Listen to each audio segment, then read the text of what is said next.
On tour in Australia, I once asked the England manager, Doug Insoles, a very naive question: will anybody bother to turn up at the Mackie or Sydney if the series is already decided? He looked at me aghast before responding, "They will be there in their thousands. They just love watching the Poms being beaten." In the past week I have met Australians genuinely lamenting the series is over before the start of the fourth test. But they are in the minority. On Boxing Day there is technically a dead rubber test going on here, but it won't feel like that. Around 90,000 will file into cricket's largest amphitheatre, and even though most of the critical blows have been delivered, in this series it will still feel like the Coliseum for England's cricketers. An Ashes test here has its own momentum. The Australian think tank may take a slightly different view. They now have scope to look ahead. They hope that by being more relaxed, with their primary goal achieved, their players may therefore become even more potent. And with their Ashes secured, they will not take any risks in selection. They will be without Mitchell Starc, the leading wicket-taker in the series with 19 victims, ruled out on what was Sunday morning here because of his bruised heel. Jackson Bird is in the squad and ready to play, and his presence is likely to reduce the number of bouncers bowled by Australia by around 33%. Bird is not a conscientious objector in the manner of Gubby Allen during Bodyline, it's just that he is not as quick as the others. Whether Tim Paine will continue his impressive return to international cricket depends on his personal circumstances, as his father-in-law has recently suffered a stroke. For the England players, the final two tests are highly significant. In two of the past three tours the side has disintegrated in Melbourne and Sydney, prompting an overhaul of personnel in the team and their coaching staff. It feels different on this trip, when England have been emphatically beaten but not disgraced.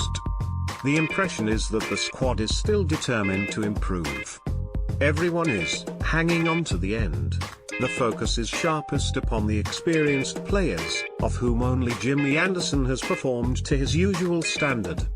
Alistair Cook, Stuart Broad and Mean Ali are struggling, but the expectation is that England will stick with most, maybe all, of their senior men here. Given the outcome of the first three matches, it is an oddity that England have used only 12 men in the series, with Craig Overton replacing Jake Ball after the Brisbane test, but it is still hard to envisage sweeping changes. For Gary Ballance, he's still here. There is no obvious route into the team, the same applies to Ben Foakes. As ever, any changes are more likely in their bowling department. Faith will, correctly, be shown in Cook. We know he has been practicing hard, which is not surprising and mostly reassuring. His response to his dearth of runs has been more nets on his days off. Graham Gooch would approve. However, the constant extra work he is putting in betrays his concerns about his batting. Unlike Cook, Mean began the series looking sprightly with the bat, timing the ball well in Brisbane, where he scored 78 runs in the match. Now that hairline stumping decision in the second innings there, albeit on a white line that would not look out of place in the middle of the road, feels like a turning point. A major innings in their first test and Mean's tour might have taken off. Instead there has been a steady decline. At the crease he has been tormented by Nathan Lyon and comprehensively outbowled by him as well. England might stick with him for one more game. Broad's situation is different, but almost as troubling. He has 5 wickets in the series, though he was unlucky not to take more when conditions were favourable in Adelaide. The problem for him is that he has not been bowling badly, but still the wickets have not been forthcoming. He has been accurate and persistent but neutered by the absence of movement, and in these conditions he lacks that extra yard of pace to disturb the best batsman. Melbourne might suit him better, perhaps, but despite his well-earned reputation for combativeness, his confidence is low. There will be at least one change, as Overton's damaged ribcage has ruled him out. The options to replace him are Ball, Mark Wood, Tom Curran, and Mason Crane. The last two are the most likely participants. Curran would be the like-for-like replacement, who could also bolster the lower order batting. Crane would be the most cavalier of options. His selection would represent an extreme case of straw clutching.